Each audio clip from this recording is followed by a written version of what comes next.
Hey Chiefs Kingdom, Harrison Graham here. Who do you want the Chiefs to sign in NFL free agency? We're just over a month away from free agency opening on March 18th. Not named Chris Jones. We know he's the priority. Let's think about other players, non-Chiefs players. Who do you want the Chiefs to sign this offseason? Now, I'll go into 15 players I think the Chiefs should target in free agency.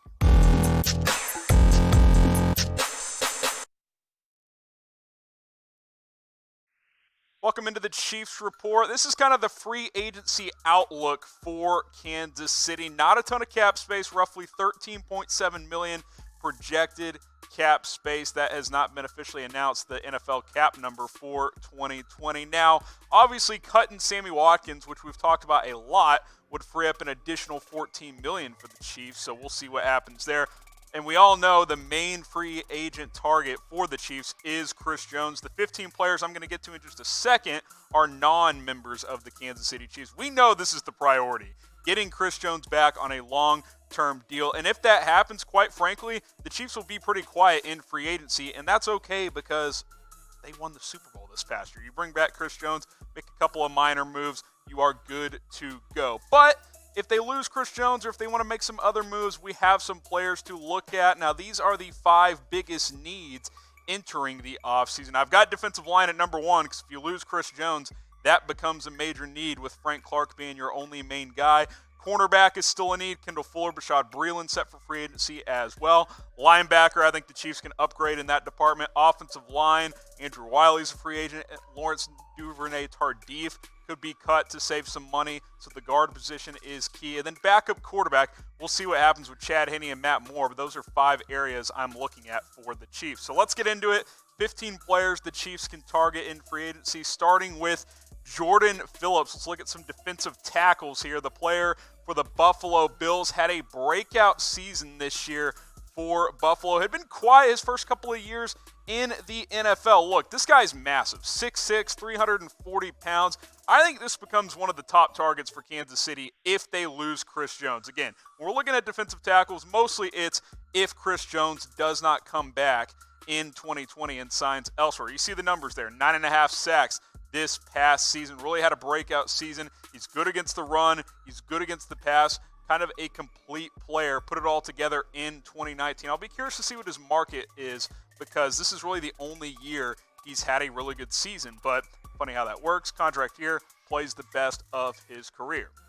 Now, Chiefs fans, we're growing the channel. The last couple of weeks, it's been growing faster than it ever has. Trying to get to 1,000 subs by March 1st. Currently at 738. Let's get to 1,000 by the end of the month. We'll have full offseason coverage, rumors, news, free agency, draft coverage, all of it on our Chiefs-only channel. And if you're watching this on our main Chat Sports YouTube channel, you can watch the rest of this video ad-free on our Chiefs channel.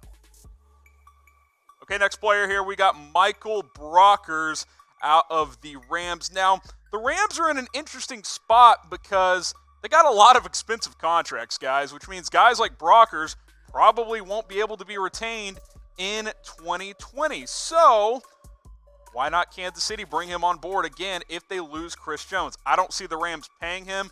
I think you could get him maybe in that $6-7 million range per year. So, if you don't want to pay Chris Jones $20 million, or if he walks, Michael Brockers becomes an option. Good against the run, improving against the pass, had a decent year in that area as well. Keep in mind the Chiefs, Mike Pennell is a free agent also, so Brockers could come in and help in that department.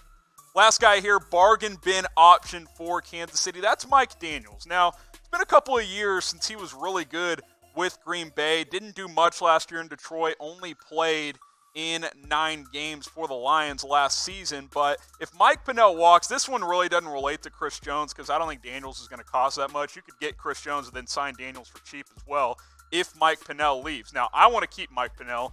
He's a player that played really well last season while Daniels did not. Just had 10 tackles in 9 games, but historically has been a good run defender. I like Mike Daniels. I don't know how much he has left in the tank, but if you lose Pennell, want to take a chance, a flyer on a guy for cheap, I think Mike Daniels could be an option. Question for you, what is the biggest need for the Chiefs this offseason? I gave you my 5 needs. Defensive line, cornerback, linebacker, a couple of others. What do you guys think? What is the biggest need for the Chiefs this offense? Go ahead and type this offseason. Go ahead and type your votes down in the comment section. Let's go to linebacker here as we go from defense to offense. I promise we do have a couple of offensive players I'm looking at as well. Cory Littleton. I like his game a lot. He's a very modern linebacker. Bit undersized, only 230 pounds, but he's rangy. He covers well. Tackling machine, had 134 tackles this past season. And like I said, he covers well, which is what you need in the modern day NFL. Yeah, you want to be good against the run, which Littleton certainly isn't bad in that area. But I like guys who can cover, who can go sideline to sideline at the linebacker spot. Cory Littleton fits the bill as far as that goes. Danny Trevathan next up here now. Dealt with some injuries in 2019, the Bears linebacker did. He's been a core part of that defense the last few years, but I wonder if they're going to bring him back because like Kansas City, Chicago's kind of in a financial tricky spot right now. They got about $15 million, I believe, in cap space, so they got to make some decisions here. We'll see if Trevathan's back in Chicago. Now, he's getting a little older, around that 30-year-old range. Would he sign a one-year deal coming off an injury-riddled season and chase a ring and then maybe go get paid in 2021 one last time? I think it's possible. Obviously, 100 tackles a couple of seasons ago, only had 70 this past season, so maybe you get him on a cheaper type of option. He gets you an upgraded spot at that linebacker position. I think he is better than the likes of Damian Wilson and who's the other linebacker I'm thinking? Anthony Hitchens. Sorry, had a brain cramp there. I think Trevathan's an upgrade from both of those guys if you can get him on the right contract. Another Bears option, and this guy's interesting, Nick Kwiatkoski. Now, I kind of think the Bears are going to opt to keep him over Trevathan because I don't think they can pay both because I think he'll be cheaper and he's younger and showed a lot the second half of last season. He's a good balanced linebacker. He's good against the run. He's good in coverage. I don't think the Bears are keeping both of these guys, so look for Kansas City to possibly be interested in the guy that does not stay in Chicago. If that's Kwiatkoski, I'm down because I think he's cheaper and he's an ascending player as well. Moving to the cornerback position now, Trae Waynes, the CB out of the Minnesota Vikings. Vikings, kind of like the Rams, have a lot of free agents, a lot of money tied up. They got some decisions to make. Do they bring back Waynes? I'm not so sure. It was a little up and down last year, as that whole secondary was, outside of Harrison Smith, quite frankly. But look, cornerback might become a major need for the Chiefs with Kendall Fuller and Bashaud Breeland set for free agency. Now, I'd like to bring those guys back and maybe draft a younger player in the draft to help groom for the future, but Trae Waynes could be an option, does get interceptions, has 7 picks the last 4 seasons. Good player. I think he's probably a little bit better than Breeland, but he's also going to cost a little bit more as well. A guy that you might be able to get on a cheap one-year deal, how about Aqib Talib? I have no idea what his market's going to be. Could he still get $7 or $8 million? He's 34 years old. He's still a good player. Only played in 5 games last year, however, with the Rams, gets traded to the Dolphins, dealt with injuries, didn't play a single snap with Miami, who was obviously tanking for the most part last year. Maybe he's at a stage in his career and says, hey, let's go chase one more ring. Maybe Aqib Talib is that type of player looking to get one more championship. Look, again, last year didn't do much, but still a good player when he is healthy. Just hasn't been that guy the last couple of years. 1 year, $5 million for Aqib Talib? I'd be down for that. Be curious to see what his market looks like in free agency. One more corner, and we talked about this guy on a previous video, Chris Harris. I like Chris Harris a lot. I just think he's going to cost a lot. Still only 30 years old. He can cash in one more time on a decent contract. I don't think he's quite where Talib is, saying, hey, I'll just go chase a ring with Kansas City or another contending team. I still think this guy can cash in on a 3-year, $30, $35 million contract, and that's just going to be too rich for Kansas City. They're not going to pay a cornerback north of $10 million per year. When they got to extend Patrick Mahomes, when they're trying to keep Chris Jones, they're just not going to do it. Now, if he wanted to take a lesser deal for 1 or 2 years, I'd be down, but I don't see it happening for Harris. I don't see it happening for the Chiefs, but they'll certainly have some interest.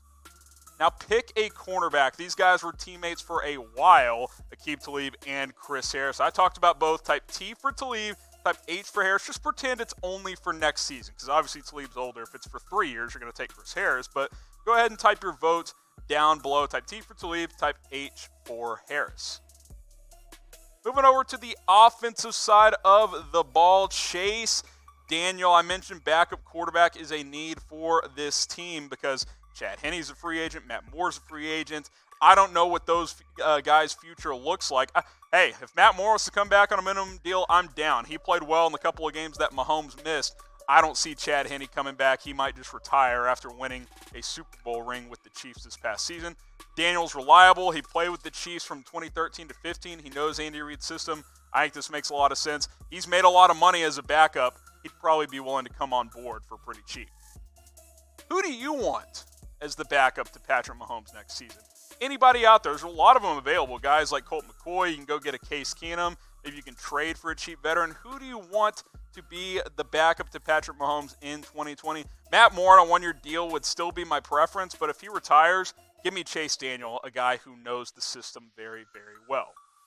Now we go to the offensive line. Ereck Flowers. You guys are probably laughing as you see this guy pop up on your screen saying, Flowers sucks. Well, he kind of has revived his career by sliding to guard, and Bill Callahan did an excellent job with him in Washington. Now, I'm not sitting here saying he's just a beast now, but he's more than passable. Like, he's an average to an above average guard in the NFL, and those guys are valuable because the Chiefs have two good tackles on their offensive line, but Andrew Wiley's a free agent. Laurent Duvernay-Tardif could get cut. Need help at offensive guard. I think Ereck Flowers could be a cheap option. Michael Schofield from the Los Angeles Chargers. They're in an interesting situation. They've parted ways with Philip Rivers. Do they enter a bit of a rebuild? Do they try and keep the gang together? I'm curious to see what the Chargers look like. Schofield's a good guard. I think he would be a nice addition for the Chiefs. And then one more guy here, Ron Leary. So I'll look at three guards here from the Broncos. Now, technically, he's still under contract with the Broncos, but it is a team option for $9 million. They can save almost $8 million by cutting him. I think that's very much a possibility as Denver has kind of begun this rebuild around Drew Lock, their young quarterback. Ron Leary's not what he used to be. He's not what he was when the Broncos first signed him, but he's still an excellent run blocker and a decent pass blocker as well. You can get him on $3.5–4 million on a one-year deal. Sign me up. I think that would certainly be a good fit for Kansas City. A few more players on offense, a couple of receivers I want to look at. Receiver, not a major need, but if you cut Sammy Watkins and Demarcus Robinson walks, which honestly could happen, got to at least bring one or two guys on board. How about Randall Cobb? Had a bounce-back season in 2019 with the Cowboys. I thought he played really, really well, meshed well with Dak Prescott. Mahomes is just a much better Dak, so why not bring him on board and see if he can help you get another Super Bowl? Now, he signed a one-year, $5 million deal with Dallas. Can you get him on that same price? Probably not. I think his value has gone up after this season, 828 yards and 3 touchdowns. Had a couple of touchdowns called back, too. Cobb played really well last season. I think he would fill in nicely for Kansas City. And how about the Chiefs go YOLO on offense? All speed everywhere. Philip Dorsett, certainly not a great overall receiver, but he's a speed demon and can flat out fly. You put him next to Tyreek Hill and McCole Hardman, you've got probably the fastest wide receiver core in the league if you don't already.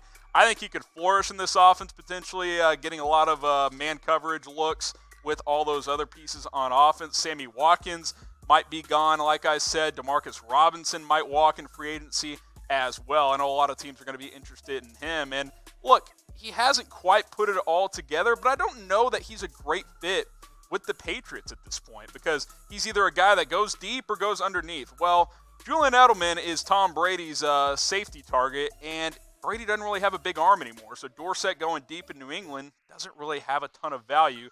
We know Mahomes can sling it deep, though. Pick a wide receiver. Type D for Philip Dorsett. Type C for Randall Cobb. We'll see what happens with Watkins and Demarcus Robinson. Part of me wants to type D for Philip Dorsett and just see what that speed can do in this offense. We know what Tyreek Hill and these guys can do, but let me know in the comments down below.